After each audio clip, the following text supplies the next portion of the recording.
Sometimes we forget why we're here. It's easy to fall off track. These help us remember. These battle scars don't look like they're faded, don't look like they're ever gone away. They ain't never gonna change. These battles. Growing up I had a dream, something no one else could see. Tell me what it means when your faith is falling beneath your knees and you can't breathe. Everything you see reminds you of what you're not or something you won't be. You gotta take what you're given, that's how we live it. Don't be mad at the system, it's simply how we've existed. I hear a lot of people talking like they politicians and choose to be an accountant because it's safe in the business. Not because they wanna do it, just because they heard it pays. And who the fuck wants to be poor knowing that's how we've been raised? Society is getting heavy, I can feel the weight. The pressure of success is like 100 million pounds of shame. And that's the reason I'm staying up late, trying to find a way to escape the stereotypes this day and age is making me feel like the only way I'll be happy is getting signed to a label and making money through rapping. I wanna share my emotion because this world is attacking the very principle of life that lets the people be happy. If you don't have a reason to breathe, why even live? These battle scars are impressions of everything that it is. Don't look like they're faded, don't look like they're ever gone away. They ain't never gonna change. These battle scars don't look like they're faded, don't look like they're ever gone away. They ain't never gonna change. These battles. Now, if I had a voice that reached 100 million people, I'd tell them there's a reason that we're all created equal. Cause some decide to be great and some decide a sequel to an average person's life is simply what they want to be. So you make your decision, all I know is what I'm given. Won't define the life I lead or the way I dwell in existence. I've seen a greater image on the walls of where I'm living, and the words twisted and scripted remind me of something written. Faith is a gift that is given down to the people. If one believes it, one receives it. It's given if it is needed. Don't ever think you're trapped in a life that you never wanted. Your options are infinite, that's some mathematical logic. I'm not saying I'm a prophet, I'm speaking for what it's worth. These lyrics define my prayers and these battle scars on my church. Not saying I'm a prophet, I'm speaking for what it's worth. These lyrics define my prayers, these battle scars on my church. Don't look like they're faded, don't look like they're ever gone away. They ain't never gonna change. These battle scars don't look like they're faded, don't look like they're ever gone away. They ain't never gonna change.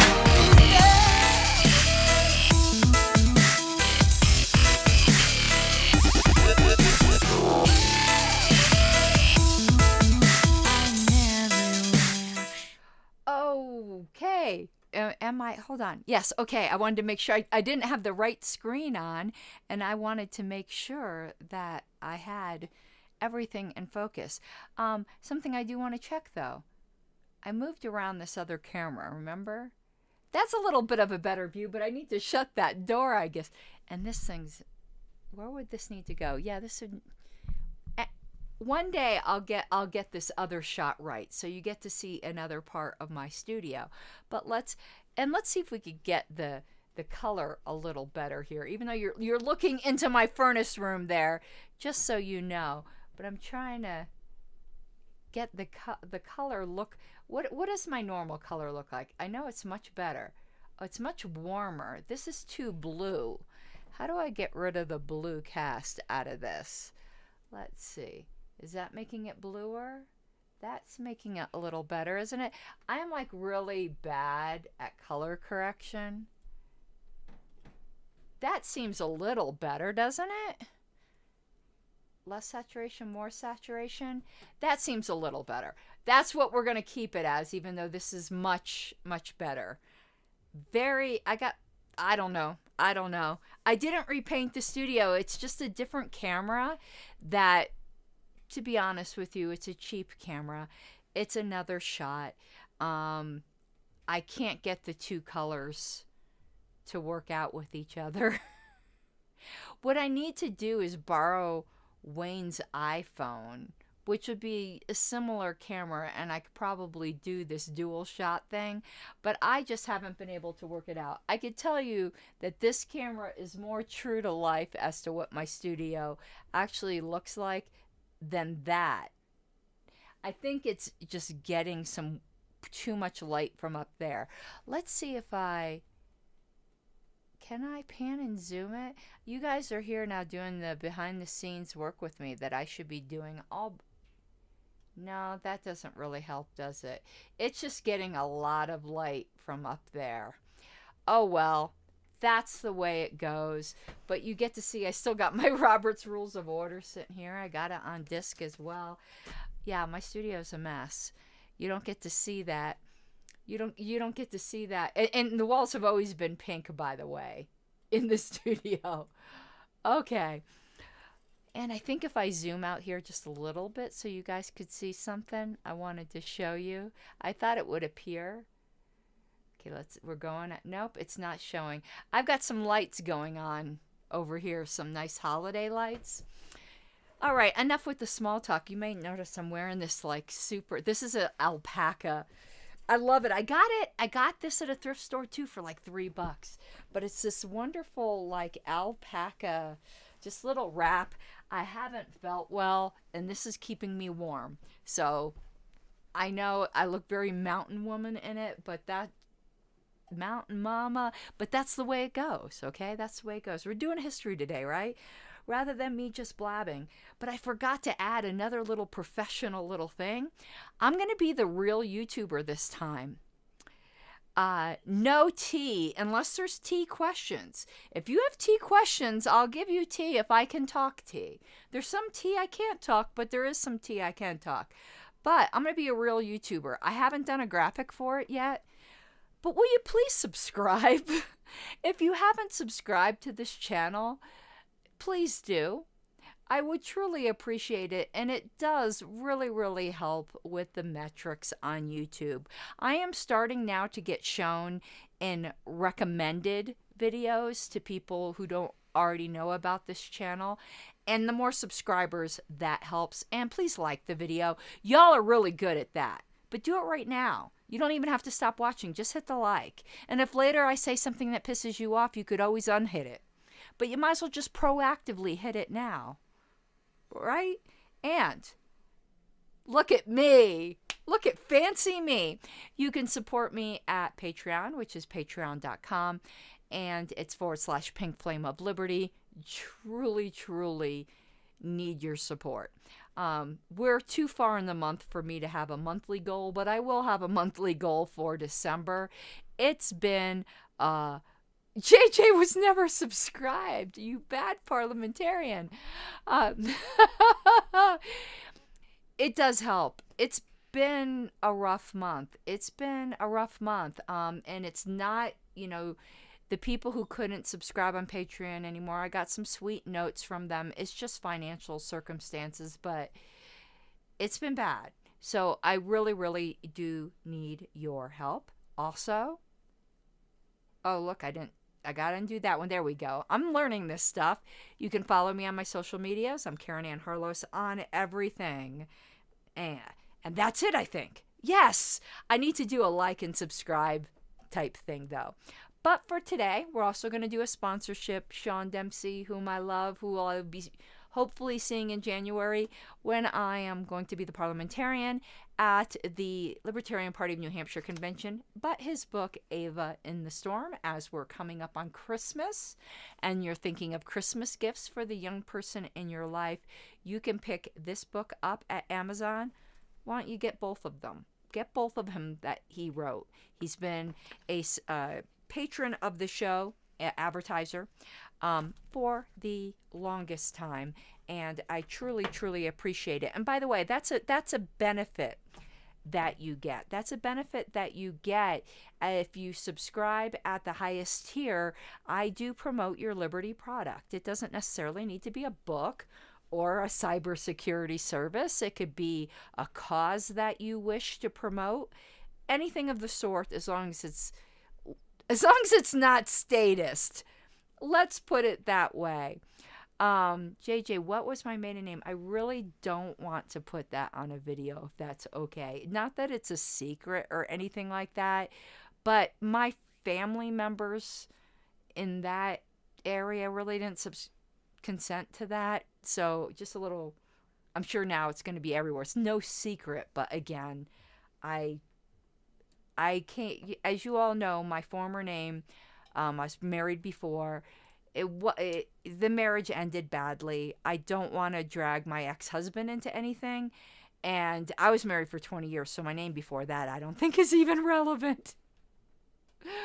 But okay, let's do the history thing. So we are on December 1974.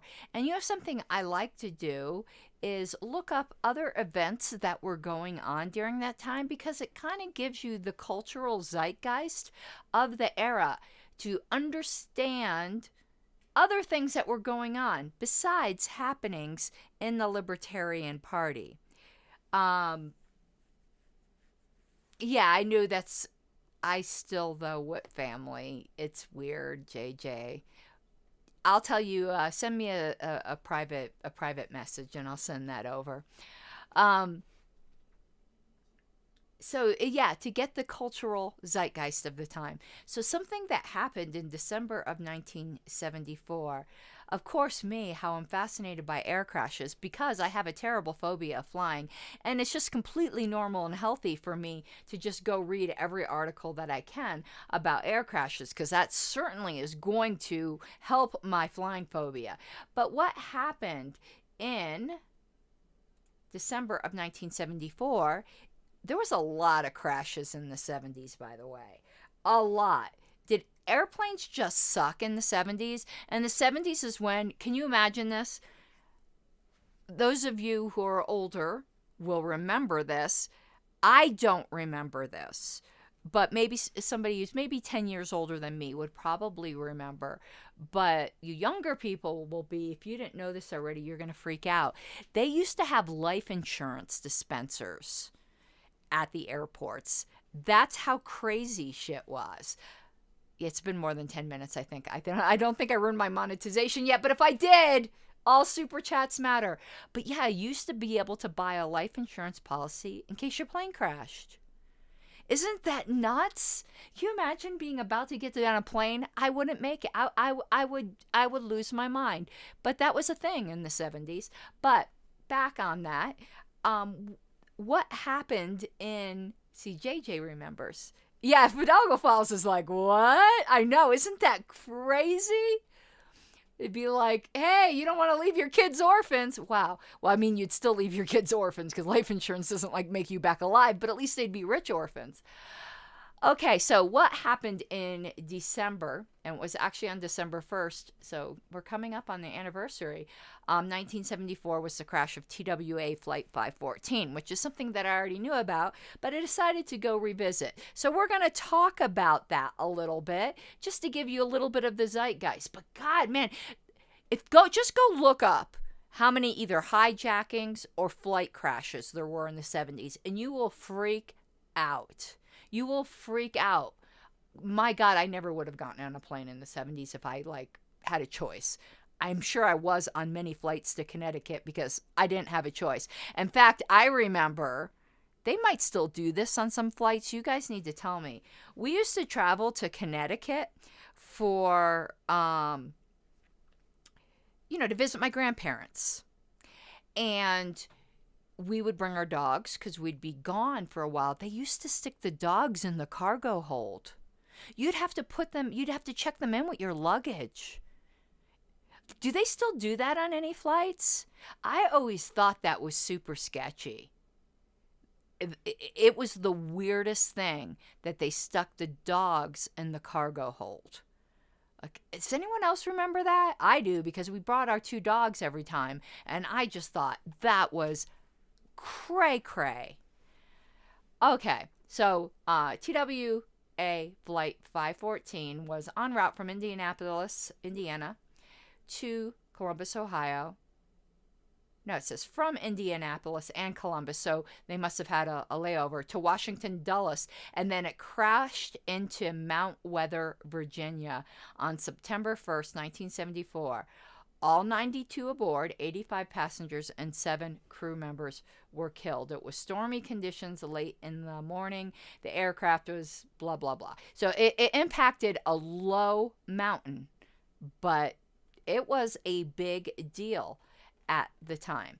So there were issues about, diversions, but, this gives you just a little bit, again, of what the mindset and culture was going on around the time. But I wanted to look, because usually with these plane crashes, there's things that changed. I mean, plane crashes obviously are a tragedy, but usually each one makes flight safer. It said that the accident was split in its decision as to whether or not the flight crew or air traffic control was responsible. Terminology between the pilots and the controllers differed without either group being aware of the discrepancy. It was common practice at the time for controllers to release a flight to its own navigation with quote-unquote cleared for approach, and flight crews commonly believed that was also authorization to descend to the altitude at which the final segment of the approach began.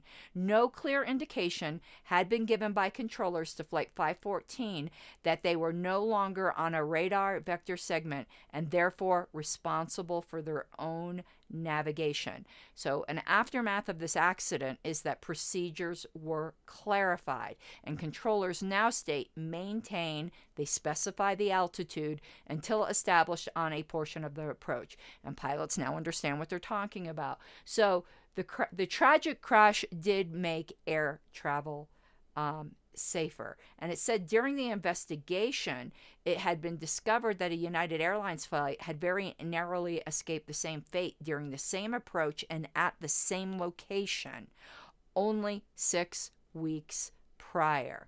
So that's pretty amazing, I think. So I just find those things interesting, and of course, it feeds my phobia. So that's something that went on that has nothing to do with the Libertarian Party in December 1st, 1974.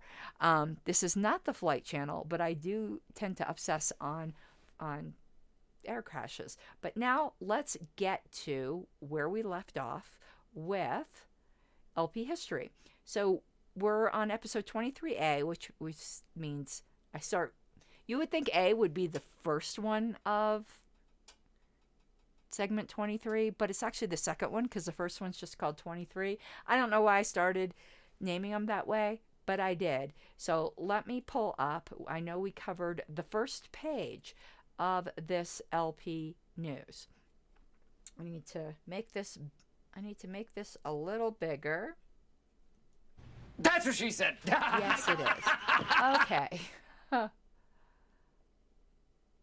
And the part we're going to be talking about this week is a headline that says Van Hoffman and Newsweek feature the Libertarian Party. Now, give me 1 second here.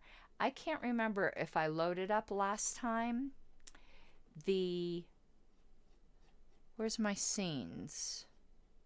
Well, we could see it right here. Where's my little thing here? Where's next scene? Is that the right one? Let's go page. Yes. Okay, so where we're covering right now, I know it helps you just to see these old issues on the screen. We did the LP candidates achieve high visibility in 74. That's what we had covered last time. So right now we are dealing with the article on Von Hoffman and Newsweek feature LP. So I figured it helps for you guys to see it. Even though it does suck, I don't see your comments. You know what I think I'm going to start to do is put the comments on the right. I know it will hide Bunchy maybe a little bit. It might hide Lady Liberty, but I do like your comments to be on the screen because I think that's sometimes the best part of the show. Don't get a big head. It's not always the best part of the show, but it is sometimes, most of the times. And so now I'm pulling this up here. So, and putting it in real big print so my bad eyes can read it. And hello, Nathan. How are you doing? Okay. So it says campaigns spark national coverage of libertarianism. Nice. Oh, my eyes are so bad. My printer's not working, so I couldn't print out a copy. Libertarians around the country can take heart that their movement, organized and launched a few short years ago, has recently received an encouraging dose of nationwide publicity from 2 major news sources. Now, I am going to look up these news sources, as I do for our bonus episodes, to see, well, technically these are when I go ABC, whatever. I started screwing with the lettering system a long time ago, but we'll try to find this Newsweek article. Sometimes I even go on eBay and try to buy the actual physical copy when there's good coverage of the LP. It says the first was an article. Ooh, I love when they give the name because it's so much easier to search on newspapers.com. The first was an article by Nicholas von Hoffman, columnist for the Washington Post, who is syndicated in major newspapers from coast to coast, and the second was carried in Newsweek of November 11th and put together by Kenneth Woodward. I should be able to find that Newsweek on eBay. On the whole, the articles were favorable and increased public awareness of libertarianism, but there were occasional inaccurate comparisons, somewhat superficial treatment. You don't say! God, I can't wait till MoveOn.org starts talking about us. I am going to have such a good time with that. Kind of a callback to yesterday's show. I'm just still laughing about how hysterical they are. And a tendency to emphasize the zany behavior of a few libertarians. Libertarians never act zany. I don't know what they're talking about. Lies. You sit on a throne of lies, while downplaying serious activity. Von Hoffman's article was more accurate and analytical of the two. So that's the one I guess I'm going to look at. The Newsweek one, in other words, he's trying to say was a little trashy. Dave Davis, yeah, Move On is still relevant.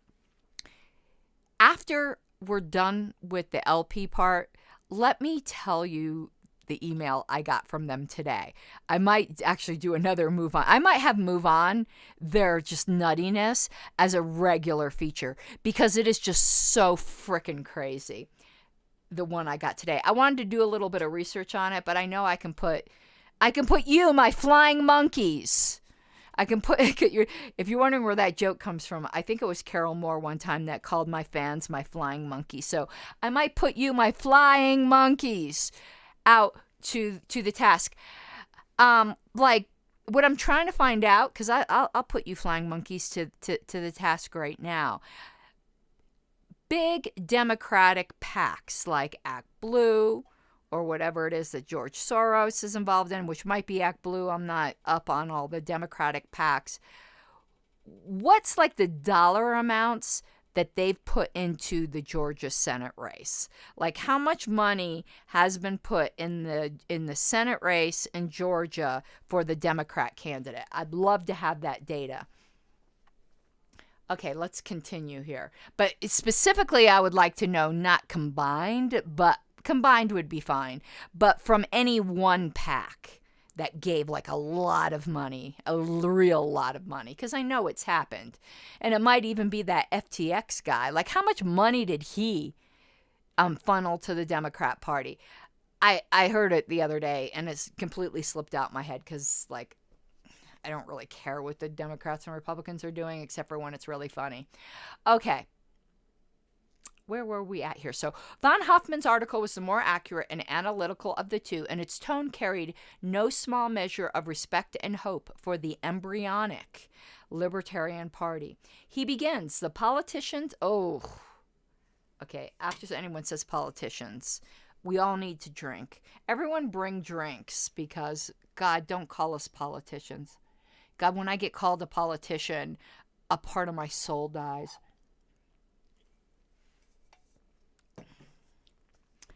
The politicians in the Libertarian Party differ from the grim mealy-mouths trying to get themselves elected as Democrats and Republicans.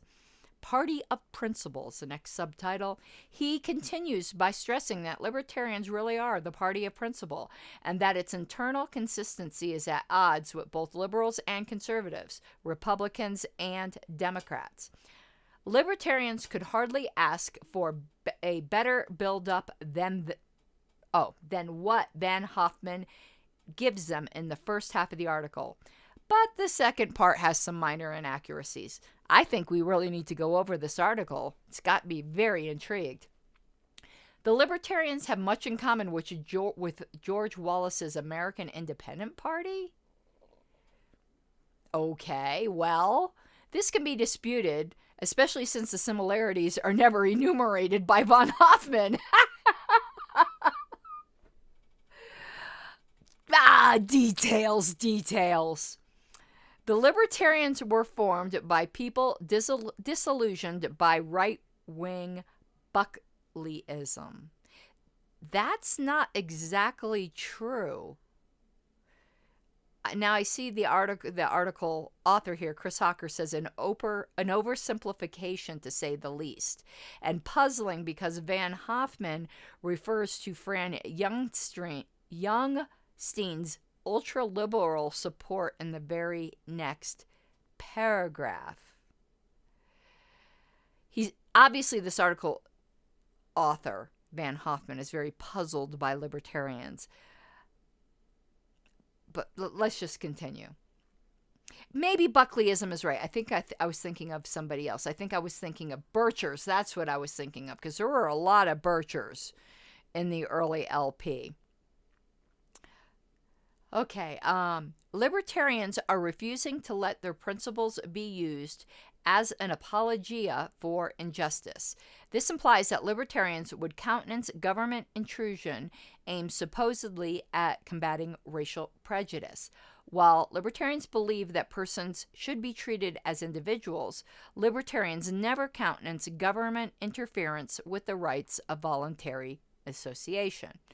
Von Hoffman then identifies Gary Wills, a former contributor to National Review, as a libertarian, or the next thing to it, in fact. Really? Okay. Wills values community above all and dislikes liberty and the free market. This is what has driven Wills into his odyssey away from conservatism to the New Left. Overall, von Hoffman has once again shown his affinity for libertarianism and his ability to cogently and succinctly present libertarian ideas to the public. Beginning several years ago with von Hoffman's discovery of the isolationist foreign policy views of Senator Robert A. Taft Sr., von Hoffman has been writing with increasing frequency about libertarian economic analysis and policy proposals. Probably no other syndicated columnist has done more to present the ideas of pure libertarianism to the public. Intriguing. I've never heard of him before. Von Hoffman concludes the column by saying, for the overtaxed, overregulated, overburdened, and underpowered. Ooh, I like that turn of phrase there. Overtaxed, overregulated, overburdened, and underpowered. Millions of the American middle class, libertarians are the only people worth voting for. This statement is quoted in Newsweek at the end of a half-serious, half-frivolous account of libertarian activities.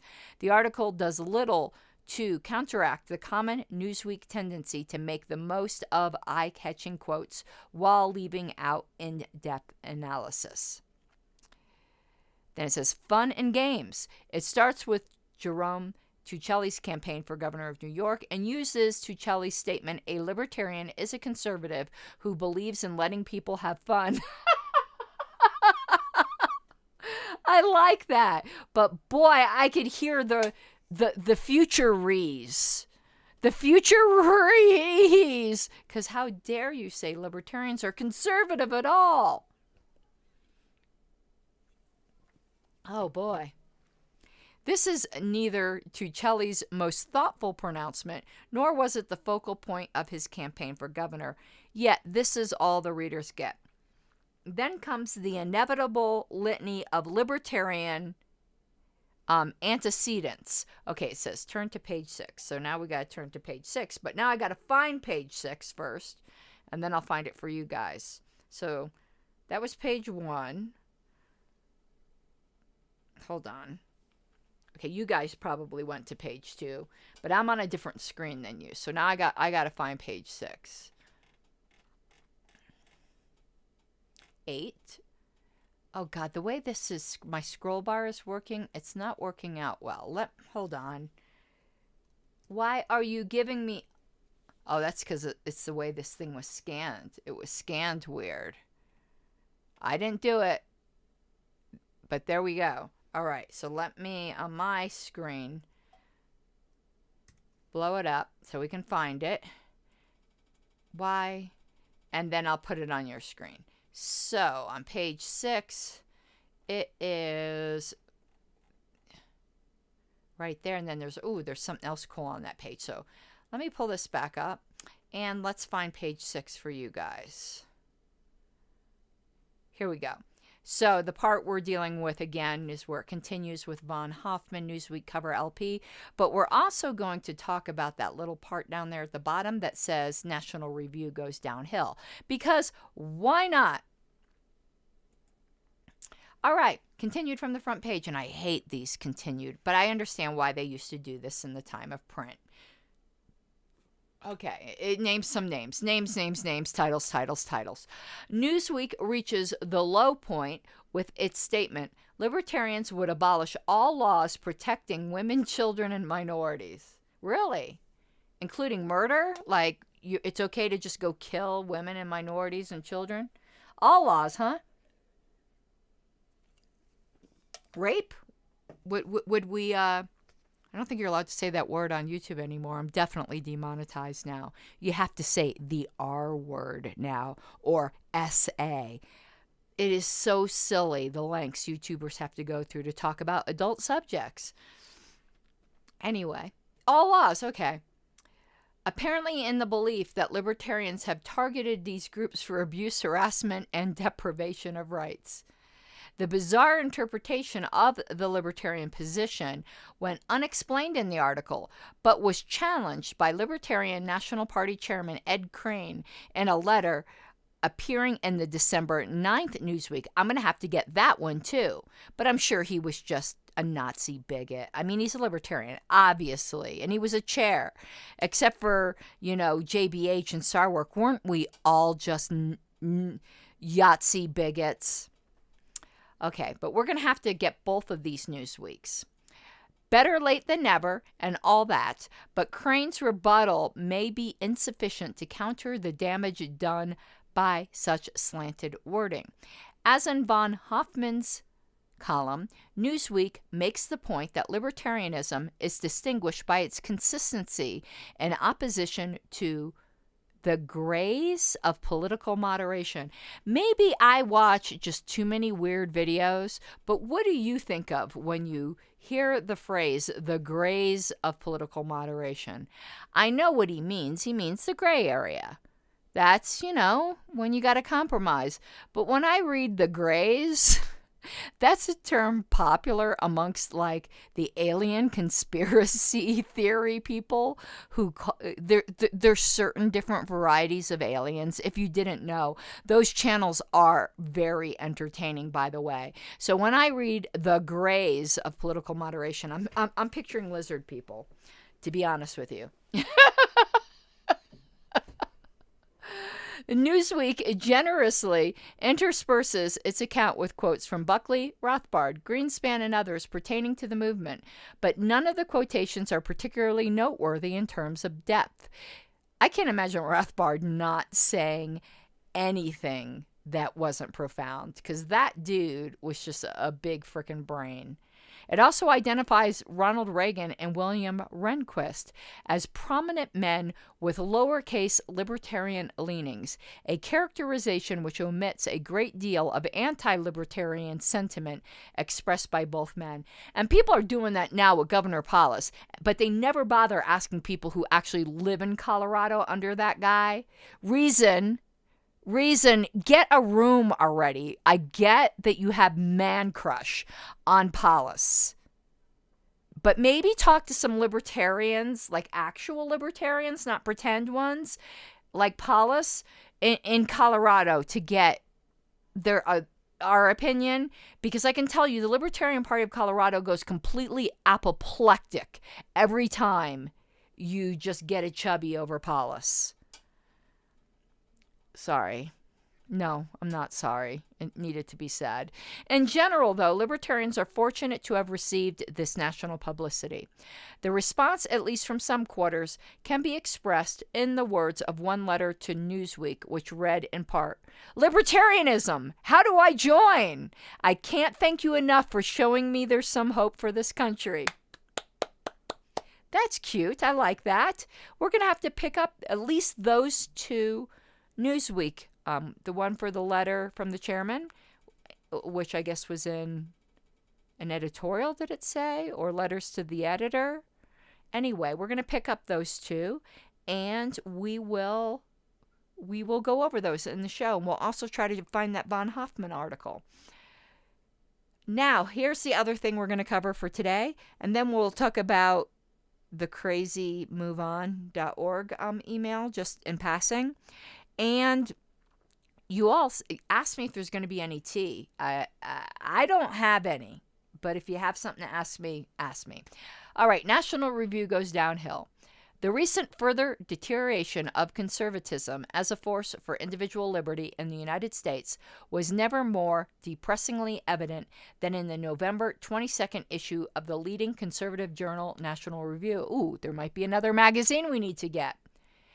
You know, it used to be in these old LP news, I'd be getting to buy copies of Penthouse and Playboy, if you remember correctly. And now I'm having to get Newsweek and National Review. Boo. 1 star. Come on. At least let me buy another Playboy.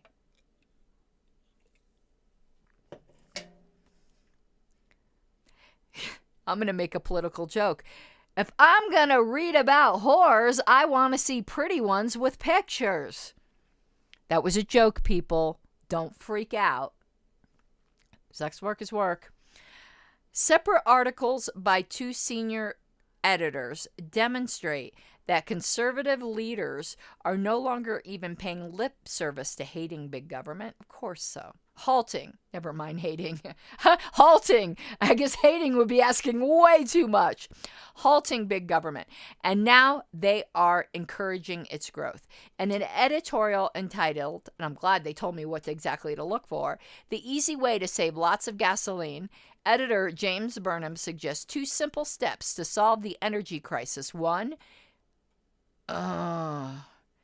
institute a $1 a gallon gasoline tax. And this is in 1974.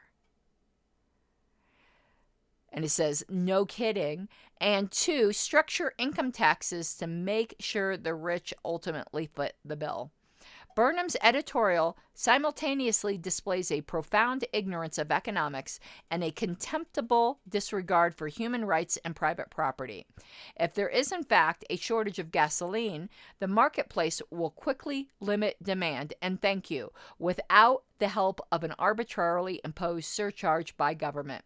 It's called higher prices and profits, Mr. Burnham, and it's also how you solve the supply side of the problem. Perhaps Burnham's lack of understanding of market economics is a remnant of his Trotsky past, or Trotskyite past. Libertarians would do well to think twice before saying they agree with conservatives on economic questions. The second article by Jeffrey Hart was entitled "The Presidency: Shifting Conservative Perspective?" In it, Hart bemoans the power of the Fourth Estate, praises the Nixon administration for its attacks and pressure on the media, and calls for a more powerful presidency. It seems both likely and desirable, he says, that the attitude of conservatives toward executive power will undergo a drastic shift. There is, after all, a long and honorable tradition of conservative advocacy of the strong executive. How do you like it when, a strong, senile, but strong executive just decides, I'm going to forgive student debt. I know it got struck down and all that. But really? Where's my really button? Is this it? Yeah. Really? Make it make sense. It doesn't make sense. I can't make it make sense because it doesn't make sense. Okay. Woo. Yeah. Almost everything we're suffering under now that a lot of Republicans are rightly complaining about were made possible by policies they put into effect. Do not ever forget that the Patriot Act was passed in a Republican administration. Never forget that. Same thing with TSA, I believe. I know that came a little bit later. Pretty sure it was still under a Republican administration. Never forget that President Trump kept Fauci in power. Never forget.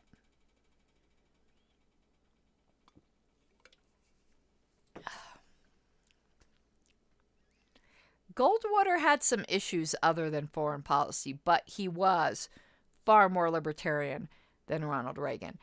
But he had a lot of problematic things.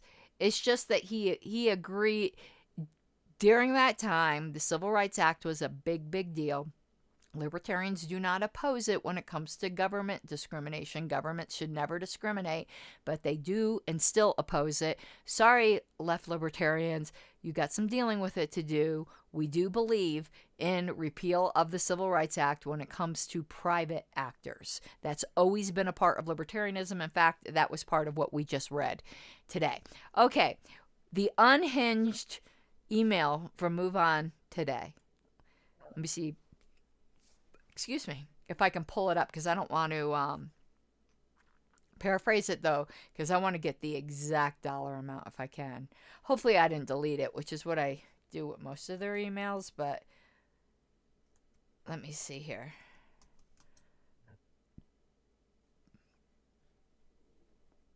No, that's the Trump ones. No, I must have deleted it. So I'm just going to paraphrase it because I know about the amount. So they're really upset. Remember, Republicans were really upset before that Mitch McConnell is involved in some way with a super PAC. Again, I don't care so much. I don't pay that much attention to the funding of Republicans and Democrats, but he withheld support from those candidates that he thought wouldn't support his leadership role, be it, as minority or majority leader. Doesn't matter. So one of the races that he froze out of funding was Herschel Walker's. But now that that's in a runoff, he's allegedly, or that PAC, not him personally, is funneling just over $43 million into Herschel Walker's campaign. So that was Move On's rage for the day, that this was and this is exact quote, a grotesque amount of money. Why isn't it grotesque when those amounts of money are spent on Democrats? Move On. I agree with you. It is a grotesque amount of money. On all sides. Why is it only a problem when Republicans do it? Move On. How much money has been spent opposing Herschel Walker? What kind of grotesque amounts of money did the Democrats spend trying to promote what they thought were bad Republican candidates in order to make the Democratic candidates look better? All of these amounts that get poured into politics are grotesque. And the only thing that really just gives me any kind of solace is it does keep people employed. It's not like the money is literally set on fire. I mean, people do get jobs out of it and then go and patronize businesses and things like that. And they, are able to feed their families and blah, blah, blah. I know that's small solace, but I try to find some solace. But why is it only grotesque on one side? Their hypocrisy, it's like, do they not see it really? I should have kept the email. I didn't. I did what I normally do. I've got like 1 million spam emails in my box today, so I was just like, what's that cat the image of the cat. I need to get that to start putting on the screen. But anyway, that is it for this evening. I do hope you enjoyed this little jaunt into history. And I conclude, as I do all of the history shows, please go to lpedia.org, sign up, and start editing. It's Wikipedia for the Libertarian Party, basically. And it's much more accurate when it comes to Libertarian Party stuff, because there's a few editors over at Wikipedia that are really abusing. They might even be administrators, but they're of high status there. And they are really abusing their privileges to slant articles in ways that they know damn well ain't true. They were doing it with the Libertarian Party of Massachusetts, for instance. That's why I really don't bother editing there. I know that in general, Wikipedia is a great idea, but like any type of institution like that, it's ripe for abuse. And I'm not going to name the editor. Anyone who's run into this person knows who I'm talking about, and it's not worth it. Just make sure Lpedia is accurate. Lpedia gets a very good page rank for libertarian specific topics. And yes, you found the LP action trainings. We're going to put those in Lpedia as well, so that they're in multiple places. How many sites does the party own? I don't know, because I'm not part really of the tech team. The only ones that I'm aware of, though I know there are issue ones. I don't know how many issue-oriented sites we own, but we do own LP Action, we own LP.org, and we own Lpedia. And then the ones having to do with conventions, like LP Convention, whatever. Oh, this is Smirnoff Ice Peach Lemonade. It's super weak, but it's so carbonated. It's, damn, Wayne, did you fall? The whole basement shook. Okay. All right, everyone. Well, Nathan, you can contribute to Lpedia. Nothing that's on Lpedia gets lost. It's there. It's our archive. That's what it's there for.